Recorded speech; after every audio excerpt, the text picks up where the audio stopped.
is looking to fundamentally restructure the international trading system. And just yesterday, he announced a pause on what is called a global set of reciprocal tariffs for all countries but China. The US never saw it coming, its closest ally launching the first strike. But Canada didn't just flip a switch, it executed a full-scale economic ambush. With one targeted move, Canada disrupted the entire North American auto supply chain. Assembly lines are stalling, thousands of jobs are at risk, and the electric vehicle revolution? Canada may have just stopped it in its tracks before it ever reached the mainstream. And for Elon Musk, the timing couldn't be worse. Tesla is now the first and biggest casualty in what's quickly spiraling into a chaotic trade war. So what happens when your top trading partner turns into your biggest threat? When your clean energy empire is built on a foreign supply chain? And when Canada decides it's done playing nice? Elon Musk just got hit where it hurts the most. Tesla's ability to innovate, to lead, to build cutting-edge electric vehicles, it still depends heavily on one thing: access to raw materials like nickel, lithium, and aluminum. And for years, Canada supplied a big portion of those critical elements. But all it took was a stroke of a pen. With new tariffs and export restrictions on those essential materials, Canada sent a shockwave through Tesla's operations. Gigafactories in Nevada and Texas didn't go dark overnight, but the tremors were immediate. Suppliers warned of price hikes, logistics teams scrambled for alternatives, and investors, they panicked. Tesla's stock started to shake as the market began to absorb the reality. Its once stable supply chain had just been compromised. Battery production, already one of the most unpredictable costs in the EV world, began to surge. That left Tesla with two bad options: hike prices and risk losing market share, or absorb the costs and risk profitability. But this wasn't just a supply chain mess. It was a political storm. Tesla has long been a symbol of American innovation, an icon of the tech-driven, cleaner future. But now, it's been pulled into the mud of international trade conflict. Canada's move wasn't just economic leverage, it was a reputational hit. It exposed the soft underbelly of even the most celebrated US companies.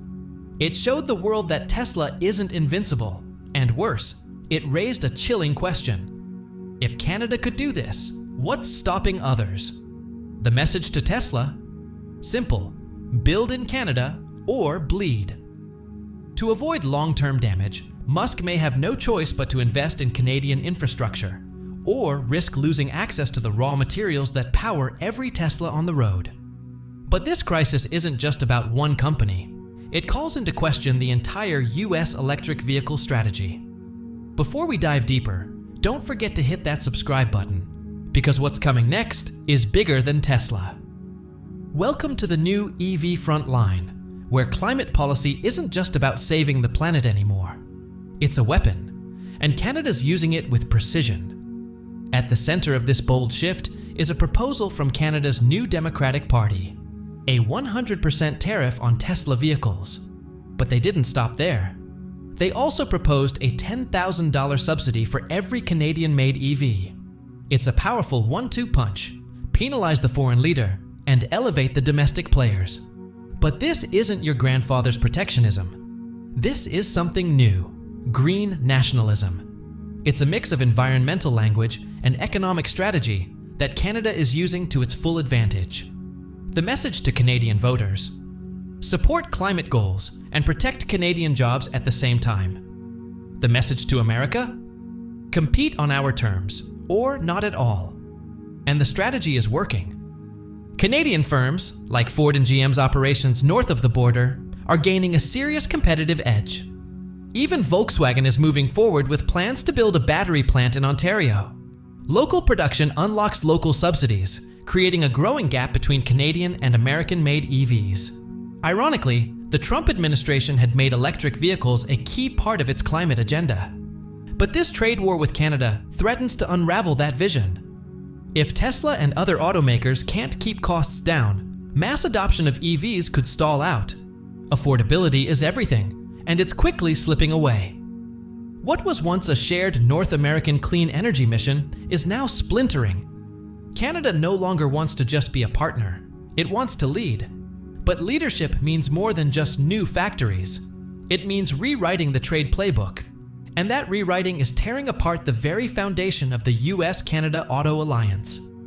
Let's talk about that collapse in motion. A single vehicle might cross the border 5 or 6 times before it's fully assembled. An engine from Windsor, a dashboard from Michigan, an aluminum frame from Quebec. It was a perfectly choreographed dance of parts and labor. Now, that system is breaking down. As soon as Canada hit back with tariffs and restrictions, the ripple effect started. Ford warned of slowdowns. GM paused production at key plants. Suppliers began laying people off. What was once an invisible, ultra-efficient system is now buckling under new costs and logistical headaches. But here's what makes this really dangerous. This isn't a normal slowdown. It's structural. These factories weren't designed to function under high tariffs. Their margins are razor thin. Their operations depend on predictable, tariff-free trade. Without that, the whole model starts to fall apart. And the worst might still be ahead. If material costs keep rising, if shipping delays keep piling up, if politicians keep doubling down, entire factories could go dark. Layoffs wouldn't just be temporary, they'd be permanent. Communities built around auto manufacturing, from Ontario to Ohio, could be devastated. This isn't just about pricier cars or frustrated supply chain managers. It's the breakdown of a system that once powered North American prosperity. And as the US and Canada tear each other apart, guess what? Other countries are quietly stepping in to take their place. Welcome to the blue-collar betrayal. Across the Midwest, in places like Flint, Youngstown, and Janesville, there was hope. Hope that protectionist policies under President Trump would bring jobs back. That decades of outsourcing, offshoring, and plant closures might finally reverse. Now, those hopes are slipping away again. Many Americans believed that tariffs on foreign goods would help level the playing field, finally restoring dignity to blue-collar work. But that dream is starting to collapse under the weight of its own contradictions. The factories that were once promised a second chance are now cutting shifts and laying off workers. Union leaders are raising red flags as production costs surge and orders dry up. On the ground, the impact is devastating. The very communities Donald Trump vowed to protect are facing the opposite of what they were promised. And the hardest hit? The auto sector. Because in this deeply interconnected industry, tariffs have become a loaded weapon, one that's firing directly at American jobs. General Motors has already slowed down output at several plants. Ford is warning of potential job cuts at sites that rely on Canadian aluminum and electronic parts. Stellantis has hinted at temporary shutdowns. And the cause of all this? Not China, not cheap labor from Mexico. This time, it's a trade war with America's closest ally, Canada. A country that, until recently, supplied nearly 75% of North America's integrated auto parts network. This isn't just economic pain, it's emotional. These are workers who took pride in building the backbone of America. Now, they're watching those jobs disappear again. Only this time, because of a political chess game they never asked to play. And this isn't some short-term hit. These jobs, they're not coming back. Suppliers are pulling out. Investment is drying up. The foundation of American manufacturing is starting to crack. As factory lights dim and paychecks shrink, the political fallout is just beginning. And that's where the real panic sets in, at the ballot box. Trump's tariff trap. When Donald Trump launched his trade war strategy, it wasn't just about fixing the economy, it was about politics. It was about reclaiming the Rust Belt, flipping swing states, and building a new conservative base around economic nationalism. And for a while, it worked. In 2016, and again in 2020, blue-collar workers rallied behind the America First message. But now, heading into 2024, that same strategy is backfiring. In Michigan, thousands of auto workers are seeing their hours slashed and shifts canceled. In Pennsylvania, steel mills that were supposed to reopen are scaling back instead. And in Wisconsin, entire small manufacturing hubs are shutting down. Voters are taking notice. The enthusiasm that once energized Trump's base is curdling into frustration. The tariffs that were supposed to bring jobs have instead brought layoffs, higher prices, and broken promises. Behind closed doors, Republican strategists are worried. Poll numbers are slipping in counties that once looked safe. They're realizing that trade wars may rally a crowd, but they wreck real communities. The economic pain is turning into political poison. Even within the GOP, there's division. Pro-business conservatives are criticizing the hardline approach, warning that continued escalation could cost them key governorships and seats in Congress. Meanwhile, populist factions are doubling down, blaming Canada, China, and even American companies for the fallout. It's a party tearing itself apart, right when it needs unity the most. Trump, never one to back away from a fight, has signaled even more tariffs could be coming. But with job losses mounting and prices still rising, the political risk is growing harder to ignore, especially as rival candidates frame his trade policy as an economic disaster. But the backlash isn't just political, it's personal, it's financial, and it's showing up right in your driveway. Sticker shock, a crisis on wheels. What used to be a proud moment, buying a new car, has become a financial nightmare. Prices have skyrocketed across the board. Whether you're eyeing a compact sedan or a pickup truck, the sticker shock is real and brutal. And at the heart of this affordability crisis, the unraveling US-Canada trade relationship. Steel and aluminum tariffs, semiconductor shortages, and retaliatory duties on auto parts have collided into a perfect storm. Now, the cost of building a car in North America has jumped by thousands of dollars. For regular people, that means one thing: they're getting priced out of the market. Even used cars, once the budget-friendly option, are now at record highs. In just 2 years, the average used car price has risen over 40%. And it's not just about buying, it's about maintaining. Need to fix that fender bender? Expect to pay double. Need a replacement alternator or a computer module? Get ready to wait months and pay a premium. Automakers like Ford and GM are cutting back on affordable models and focusing on higher margin vehicles.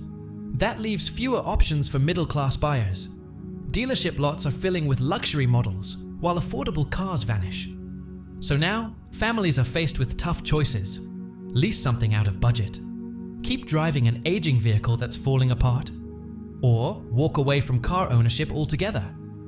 This isn't just about money. It's about independence, mobility, freedom, the ability to drive to work or drop your kids off at school. These basic things are now under threat. And for millions living in rural or suburban areas without public transportation, the consequences are life-changing. It's not just cars, it's everything. This crisis goes far beyond the auto industry.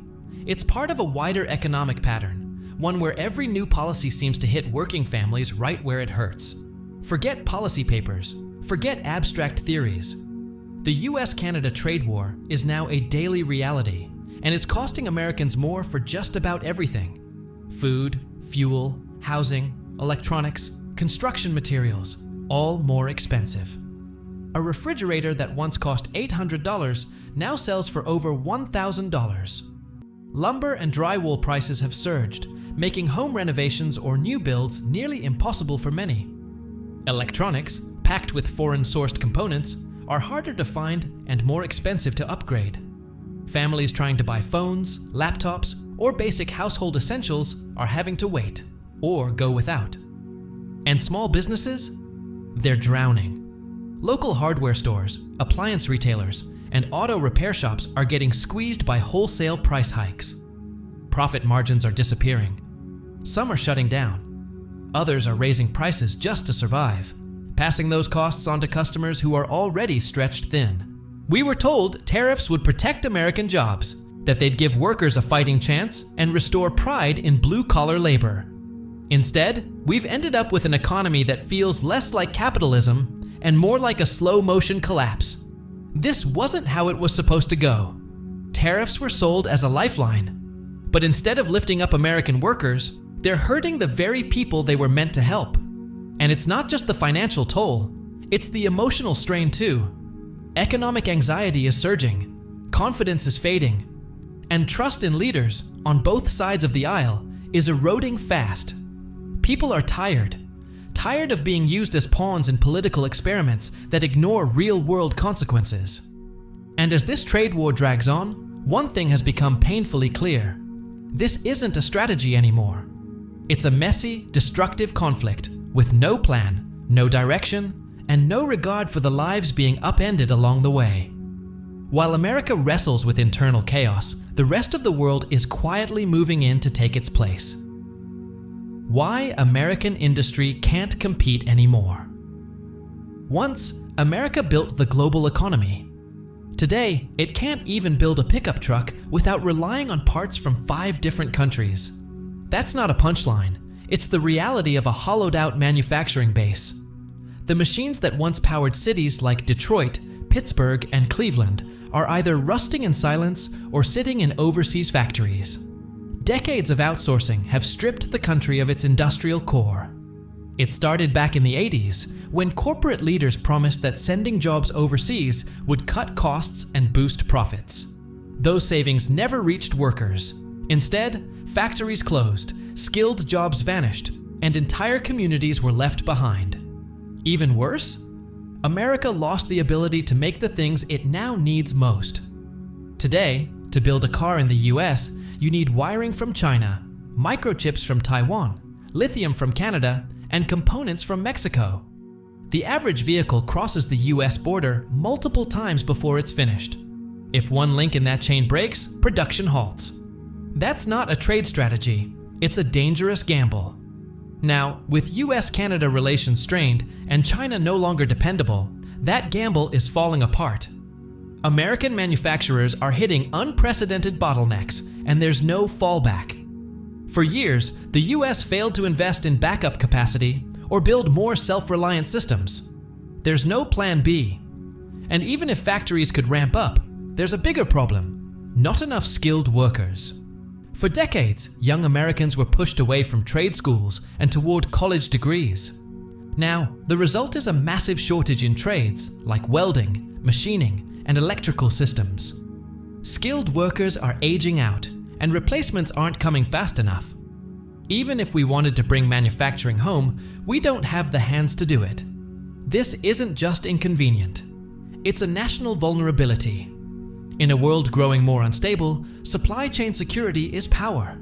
And America gave up that power. Now, it's paying the price. From steel to soil, America's agricultural crisis. The industrial crisis isn't limited to factories. It goes all the way down to the farmland, and that's where the real hunger begins. What happens when there's no one left to harvest your food? You don't have to imagine it. It's already happening. All across the country, crops are rotting in fields. Dairy farms are closing. Meatpacking plants are short-staffed and struggling. Why? Because the labor force that's kept American agriculture running for decades is being pushed out. President Trump's crackdown on immigration has triggered a slow-burning disaster in US farming. For years, the agriculture industry has relied heavily on migrant labor, mainly from Mexico and Central America, to do the work few Americans want: planting, picking, milking, slaughtering. It's grueling, low-paid, and often seasonal. But without that labor force, the system begins to fall apart. Mass deportations and strict visa rules have made it nearly impossible for farmers to find help. In places like California's Central Valley and Georgia's peach farms, crops are being left to rot. In Wisconsin and Iowa, dairy farmers are downsizing or selling off. Meat processors in the Midwest and South are trying everything: automation, temp workers, anything, to fill the labor gap. And the effects don't end at the farm. As production falls, prices rise. Grocery store shelves are thinning out. Fresh produce, dairy, and meat are getting more expensive, not just because of inflation, but because there's simply less to go around. Many of these farmers once supported Trump, believing his policies would protect their way of life. Now, they're watching their barns go silent and their livelihoods crumble. It's more than just tragic irony. It's economic self-sabotage. And it's not just farming. The labor shortage spreads, and so does the pain. This labor crisis is spreading to other essential industries, and Americans are feeling the pressure in every part of their lives. Wages aren't keeping up. Prices are out of control. Rent, food, fuel, loans. It's all going up, except your income. It's a sentence every household understands. You're working harder, but falling further behind. The word for this is inflation, but the experience is something much darker. It's like financial suffocation. Every month, your paycheck buys less. Your credit card balance climbs. Your sense of stability vanishes. Over the past 3 years, the cost of living has surged. Food is more expensive. Energy bills swing wildly. Housing has gone from a basic need to a luxury. And while families are stretched thin, wages have barely moved. Raises that once looked generous feel laughable when rent spikes by $500 overnight and insurance premiums double. Credit card debt just passed $1 trillion for the first time ever. That's not just a stat, that's survival. Millions of families are using borrowed money to cover basic needs: groceries, gas, prescriptions. But with interest rates at their highest since the early 2000s, that debt is becoming unmanageable. And savings? Shrinking fast. When you factor in inflation, most working class Americans are actually earning less than they were before. Even if you got a raise, your real buying power has gone down. You're falling behind even when you're doing everything right. Meanwhile, corporations are reporting record profits. How? By taking advantage of the chaos. Many companies are using inflation as cover to raise prices far beyond what's necessary. They're squeezing every last dollar out of families who have no choice but to pay. This isn't a temporary glitch. It's not just a rough patch. This is a structural shift, one that's reshaping the entire American economy. We're living in an economy where the basics, housing, healthcare, education, have become luxuries. Financial security? That's increasingly reserved for the top 10%. The result? A middle class that's shrinking fast. And that brings us to a tipping point. Maybe the most dangerous one yet. The slow, quiet collapse of the American middle class. This isn't just about jobs anymore. It's about survival. Across the country, what used to be a symbol of stability, the middle class, is quietly falling apart. Not with loud protests or sudden crashes, but with a constant, grinding loss of security, dignity, and hope. Take home ownership. Once the foundation of the American dream, it's now out of reach for many. Mortgage rates have more than doubled in just 2 years. Starter homes are now priced like luxury properties. Even families with good incomes often can't scrape together enough for a down payment. Renting isn't any better. In cities across the US, even a modest one-bedroom apartment can swallow more than half a family's income. Healthcare, still unaffordable. College, more expensive again this year. Childcare, both scarce and costly. And with savings dwindling and debt rising, many Americans are just one medical emergency or unexpected bill away from financial ruin. But the crisis isn't just economic, it's deeply emotional. Anxiety is now the default. Parents worry their kids won't do better than they did. Retirees are returning to the workforce. Young adults are stuck living at home, not by choice, but because they can't afford to leave. The traditional ladder of success? It's broken. People are working harder than ever, often juggling multiple jobs just to stay in place. And here's the thing. The economy tells them they're failing, but in reality, it's the system that's failing them. That's how collapse begins, not with chaos in the streets, but with quiet despair at home. In a country built on opportunity and upward mobility, class is becoming destiny.